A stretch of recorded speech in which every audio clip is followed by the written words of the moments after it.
Mereka ini Bu, ketika usia 10 tahun sampai 13 tahun, Indonesia itu menangan. Ada turnamen di Toulouse, Prancis, itu yang juara Indonesia. Di London, di Milan, Italia, itu juga Indonesia. Cuma ketika dewasa, sudah menginjak dewasa, ini kan timnas senior ya, itu mereka kalah. Padahal di usia junior, ini orang-orang ini tidak kelihatan, belum ada namanya. Nah, kenapa? Inilah Ibu Bapak PR kita bersama. Ternyata mereka bukan pada mengandalkan cuma bakat saja, bukan. Keinginan saja bukan. Tapi apa? Mereka ternyata mengandalkan adanya attitude, mengajarkan adanya attitude. Attitude niku tingkat moralitas. Nilai-nilai yang ada pada dirinya anak, itu yang lebih penting, ya, pada diri manusia. Di antaranya ini nggak usah saya terangkan satu-satu, ya. Panjang ini nanti. Sebenarnya ada 18 yang di ini kan, Bu. Mbak, yang ada 18, cuma ini saya anu aja, ya. Nilai-nilai ini harus ditanamkan kepada anak-anak kita, Ibu Bapak. Oke. Pihak sekolah sudah, oke. Pihak sekolah sudah tadi di visi misinya sudah ada, ya. Cuma di rumah, nggih nopo mboten, sampun nopo dereng. Contoh mawon, nggih contoh. Anak kita pun jujur dereng Pak Bu. Kadang-kadang, nek jenenge kadang-kadang itu berarti dereng. Kenapa gini? Ini satu saja Bu. Jujur, ya. Ini ternyata nanti menjadi nilai universal. Orang di mana saja punya keahlian sebesar apapun, sepinter apapun, kalau dia tidak jujur, nanti di dunia modern mereka tidak akan ada tempat. Nggak ada perusahaan itu yang mau menerima orang yang tidak jujur. Nah, saat ini mungkin enak, ya. Ke depan tidak, ya. Ke depan tidak. Nah, ini loh Bu, yang dimiliki oleh orang-orang pemain naturalisasi itu bukan skill sepak bolanya, bukan tinggi badannya, tapi mereka itu punya attitude, punya tingkat moralitas. Itulah yang mengalahkan anak-anak Indonesia. Itu hanya di sepak bola.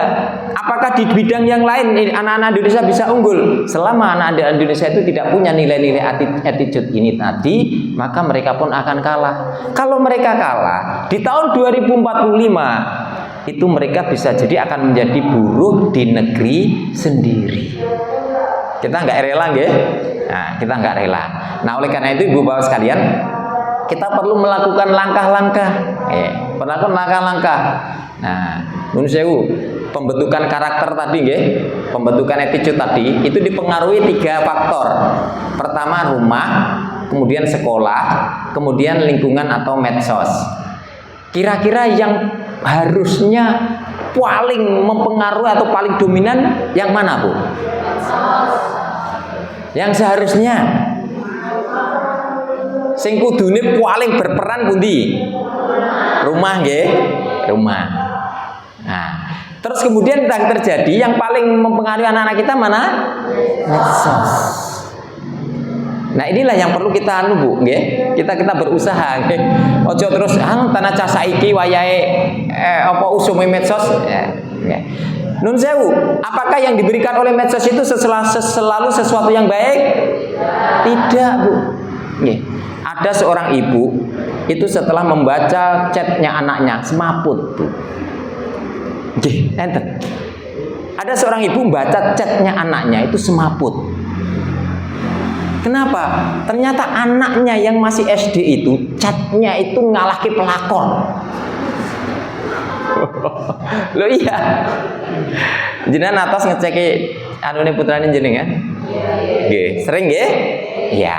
Itu perlu Bu ya, sebagai media kontrol. Seperti tadi disampaikan harus ada kontrak ketika jenengan membelikan HP, ya. Nggih. Monggo, itu selalu Bu. Kenapa? Nanti kalau misalnya jenengan nggak pernah delok, jenengan nggak tahu seberapa besar putranya jenengan itu berselancar di dunia maya, ngerti-ngerti sudah berkasus, nanti akhirnya ya itu tadi getun buri ya, getun buri. Nah, Ibu Bapak sekalian, maka disinilah nun sewu yang harusnya dominan itu rumah. Nah, rumah dan sekolah ini mesti yang diajarkan mesti baik. Tapi kenapa kalah dengan medsos? Ini yang harus kita cari jalan keluarnya. Oke, jalan keluarnya. Oleh karena itu monggo kita kembalikan bagaimana fungsi rumah dan sekolah itu menjadi dominan kembali. Balik nih sing dominan itu sekolah dan rumah. Nah, Ibu Bapak sekalian, maka penting adanya ini membangun sinergi antara orang tua dengan sekolah untuk meningkatkan prestasi dan karakter siswa.